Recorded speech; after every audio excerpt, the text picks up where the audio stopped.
এখানে লেখা হয়েছে যে মোহতারাম, পবিত্র কুরআনুল কারীম যখন নাজিল হইতো, রাসূল আকরাম সাল্লাল্লাহু আলাইহি ওয়াসাল্লামের কাছে এই কোরআন নাজিল আসলে কিভাবে হতো, ওহিটা কিভাবে আসতো, গুরুত্বপূর্ণ একটি বিষয়। এবং কোরআনের কি আর কোনো নাম আছে নাকি শুধু কোরআনে? এটা আমরা অনেকেই জানি যে কোরআনের অনেকগুলো নাম রয়েছে, আমরা সেগুলো নিয়ে কথা বলার চেষ্টা করবো ইনশাআল্লাহ তাআলা। প্রথমত, আল্লাহ রাসূল সাল্লাল্লাহু আলাইহি ওয়াসাল্লামের কাছে আল্লাহ সুবহানাহু ওয়া তাআলার পক্ষ থেকে ফেরেশতারা যখন ওহী নিয়ে আসতেন, তিনটি পদ্ধতিতে ওহী আসতো। এক নম্বর হচ্ছে সলসলাতুল জারাসি, ঘণ্টার আওয়াজ। ফেরেশতা যখন আল্লাহ রসুল সাল্লাল্লাহু আলাইহি ওয়াসাল্লামের কাছে ওহী নিয়ে আসতো, তখন তার ডানার আওয়াজ ঘণ্টির আওয়াজের মতো শোনা যেত। ঘণ্টা বাজালে যেরকম শব্দ হয়, ঘণ্টি কোনো প্রাণীর গলায় থাকলে যেমন টিং টিং শব্দ হয়, এরকম একটা শব্দ হতো। ওহীর পদ্ধতি হুজুর সাল্লাল্লাহু আলাইহি ওয়াসাল্লামের ওপর সবচেয়ে কঠিন ছিল। অর্থাৎ বিশ্বনবী সাল্লাল্লাহু আলাইহি ওয়াসাল্লাম যখন আওয়াজটি শুনতেন, কলিজাটা কেঁপে উঠত ভয়ে। যেমনটি হযরত আয়েশা সিদ্দিকা রাদিয়াল্লাহু তাআলা আনহার বর্ণনা দ্বারা জানা যায় কি কোনো এক সময় এ প্রকার ওহীর মৃদু আওয়াজ শোনা যেত। হযরত ওমর রাদিয়াল্লাহু তাআলা আনহু তিনি বলেন, যখন হুজুর সাল্লাল্লাহু আলাইহি ওয়াসাল্লামের উপর ওহী নাজিল হতো, তখন তার চেহারা মোবারকের কাছে মৌমাছির ভনভনের মতো ক্ষীণ আওয়াজ শোনা যেত। তাহলে কি দুটো বিষয়, এক নম্বর হচ্ছে সলসলাতুল জারাসি, অর্থাৎ ঘণ্টা বাজতো, টিং টিং আওয়াজ হতো, মৃদু আওয়াজ। নবীজি যেটা শুনতেন এবং বুঝতে পারতেন এটা ওহী আল্লাহ সুবহানাহু ওয়া তাআলার পক্ষ থেকে আসছে, সেটার একটা সংকেত। মৌমাছির মতো আল্লাহ রাসূল সাল্লাল্লাহু আলাইহি ওয়াসাল্লামের চেহারার কাছে ভন ভন করে আওয়াজ হতো যখন ওহী আসতো, এক নম্বর। দুই নম্বর হচ্ছে তামাসসালু মালাক, ফেরেশতা কর্তৃক মানুষের আকৃতি ধারণ। কোরআনের আয়াত যখন ফেরেশতারা আল্লাহ রাসূল সাল্লাল্লাহু আলাইহি ওয়াসাল্লামের কাছে নিয়ে আসতেন, তখন মানুষের আকার আকৃতি ধারণ করে আল্লাহ রাসূল সাল্লাল্লাহু আলাইহি ওয়াসাল্লামের কাছে ওহী নিয়ে আসতেন। অধিকাংশ সময় সুদর্শন সাহাবী হযরত দেহিয়া কালবি রাদিয়াল্লাহু তাআলা আনহুর সুরত ধারণ করে ফেরেশতারা আল্লাহ রাসূল সাল্লাল্লাহু আলাইহি ওয়াসাল্লামের কাছে আসতেন। আবার কখনো কখনো অন্য মানুষের আকৃতিতেও আসতেন, যেমনটা হাদিসে জিবরাইলে হযরত ওমর রাদিয়াল্লাহু তাআলা আনহু থেকে বর্ণিত আছে। ওহীর এই পদ্ধতিটা সহজতর। এ ব্যাপারে প্রায় সব তাফসীরবিদদের অভিমত এই যে কোরআনে কারীম পুরোটাই হযরত জিবরাইল আলাইহিস সালাতু ওয়াস সালামের মাধ্যমে অবতীর্ণ হয়েছে, যদিও অন্য ওহী অন্য ফেরেশতারা নিয়ে এসেছেন। তৃতীয়ত, ফেরেশতাদের আসল আকৃতিতেও ওহী নাজিল হতো। আসল আকৃতি কেমন? হযরত জিবরাইল আলাইহিস সালাতু ওয়াস সালাম নিজের প্রকৃত আকৃতি ধারণ করে হুজুর সাল্লাল্লাহু আলাইহি ওয়াসাল্লামের কাছে আসতেন। এটা হুজুরের পুরো জীবনে মাত্র 3 বার ঘটেছে।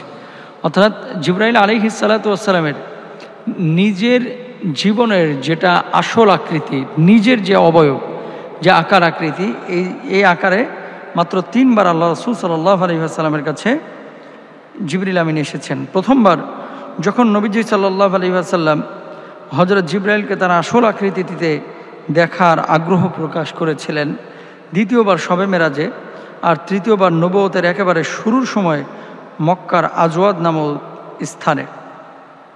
এভাবে আল্লাহ রাসূল সাল্লাল্লাহু আলাইহি ওয়াসাল্লামের কাছে ওহী আসতো।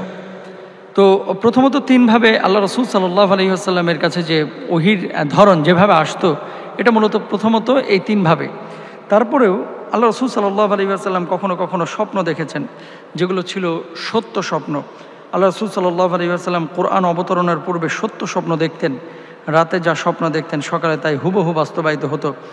হযরত আয়েশা সিদ্দিকা রাদিয়াল্লাহু তাআলা আনহা তিনি বলছেন, আউয়ালু মা বুদিআ বিহি রাসূলুল্লাহি মিনাল ওয়াহyi রুইয়া সালিহাত ফিন নাওমি ফাকানা লা ইয়ারা রুইয়া ইল্লা জাআত মিথলা ফালাকিস সুবহি। হুজুর সাল্লাল্লাহু আলাইহি ওয়াসাল্লামের উপরে ওহী আসার সূচনা ঘুমন্ত অবস্থায় সত্য স্বপ্নের মাধ্যমে হয়। তিনি যা স্বপ্ন দেখতেন তা প্রভাত রশ্মির মতোই সত্য হতো। বুখারীর হাদিস এটি। তারপরে কালামে ইলাহি, আল্লাহর সাথে সরাসরি কথোপকথন। হযরত মুসা আলাইহিস সালাতু ওয়াস সালামের মতো হুজুর সাল্লাল্লাহু আলাইহি ওয়াসাল্লামও সরাসরি আল্লাহ তাআলার সাথে কথা বলার সৌভাগ্য অর্জন করেছেন, তবে তা জাগ্রত অবস্থায় শুধু মেরাজের রজনীতে অর্জিত হয়। তাছাড়া ঘুমন্ত অবস্থায়ও একবার তিনি আল্লাহ সুবহানাহু ওয়া তাআলার সঙ্গে কথা বলেছেন, এমনটি অনেকেই বলেন। তারপরে 6 নম্বরে আরেকটি বিষয়, সেটি হচ্ছে অন্তরে ঢেলে দেওয়া। হযরত জিবরাইল আলাইহিস সালাতু ওয়াস সালাম যে কোনো আকৃতিতে হুজুর সাল্লাল্লাহু আলাইহি ওয়াসাল্লামের সম্মুখে না এসে ওহির বিষয়বস্তু তার অন্তরে ঢেলে দিতেন। এক হাদিসে আল্লাহ রাসূল সাল্লাল্লাহু আলাইহি ওয়াসাল্লাম বলেন, হাদিসে এসেছে, ইন্না রূহাল কুদুসি নাফাসা ফি রুআয়া আন্না নাফসান লান তামুতা হাত্তা তাস্তাকমিলা রিজকাহা। রুহুল কুদুস অর্থাৎ জিবরিল আলাইহিস সালাতু ওয়াস সালাম আমার অন্তরে এই কথা ঢেলে দিয়েছেন যে কোনো মানুষের নির্ধারিত রিজিক শেষ করার পূর্বে তার মৃত্যু হবে না। তাহলে আল্লাহ রাসূল সাল্লাল্লাহু আলাইহি ওয়াসাল্লামের কাছে যে ওহীগুলো আসতো এভাবেই মূলত আসতো। এখন আসেন, এই যে কোরআনকে আমরা কোরআন বলি, কোরআনের অন্য কোনো নাম আছে নাকি শুধুমাত্র কোরআনই একটি নাম? কোরআনুল কারীমে আল্লাহ সুবহানাহু ওয়া তাআলা অনেকগুলো নামে কোরআনকে সম্বোধন করেছেন। যেমন দেখেন সূরা ফুসসিলাতের 26 নম্বর আয়াত আল্লাহ সুবহানাহু ওয়া তাআলা কি বলছেন? আল্লাহ তাআলা বলছেন, وقال الذين كفروا لا تسمعوا لهذا القرآن والغوا فيه لعلكم تغلبون। এখানে কোরআনুল কারীমকে কোরআন হিসাবে আল্লাহ তাআলা আখ্যায়িত করেছেন। وقال الذين كفروا لا تسمعوا لهذا القرآن, লিহাদাল কোরআন দ্বারা কোরআনকে উদ্দেশ্য। 2 নম্বর, কোরআনের নাম আল্লাহ তাআলা ফুরকান রেখেছেন। যেমন আল্লাহ তাআলা বলছেন, মিন ক্বাবলু হুদাল লিন-নাসি ওয়া আনজালাল ফুরকান, সূরা আলে ইমরানের 4 নম্বর আয়াতে। তারপর আল্লাহ তাআলা বলছেন আয-যিকরু, যেমন যালিকা নাতলুহু আলাইকা মিনাল আয়াতি ওয়ায-যিকরিল হাকীম, সূরা আলে ইমরানের 58 নম্বর আয়াতে আল্লাহ তাআলা বলেছেন। তারপরে আল কিতাব, যেমন আল্লাহ তাআলা বলছেন, আল্লাযীনা আতাইনাহুমুল কিতাবা ইয়াতলুনাহু হাক্কা তিলাওয়াতিহি উলাইকা ইউমিনুনা বিহি। এখানে কোরআনকে কিতাব হিসেবে আখ্যায়িত করা হয়েছে। তারপর আল্লাহ তাআলা কোরআনকে আত-তানজিল বলে আখ্যায়িত করেছেন, যেমন তানজিল আল আজিজির রহিম, সূরা ইয়াসিনের 5 নম্বর আয়াতে আল্লাহ তাআলা বলছেন। তাহলে আমরা কি বুঝলাম?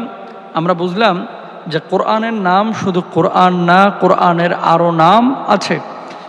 আর কোরআনের নাম কখনো কোরআন, কখনো কোরআনকে আল্লাহ তাআলা ফুরকান বলে ডেকেছেন, কখনো কোরআনকে জিকির বলে আখ্যায়িত করেছেন, ডেকেছেন, কখনো কোরআনকে আল কিতাব বলে ডেকেছেন, কখনো কোরআনকে আত-তানজিল বলে ডেকেছেন।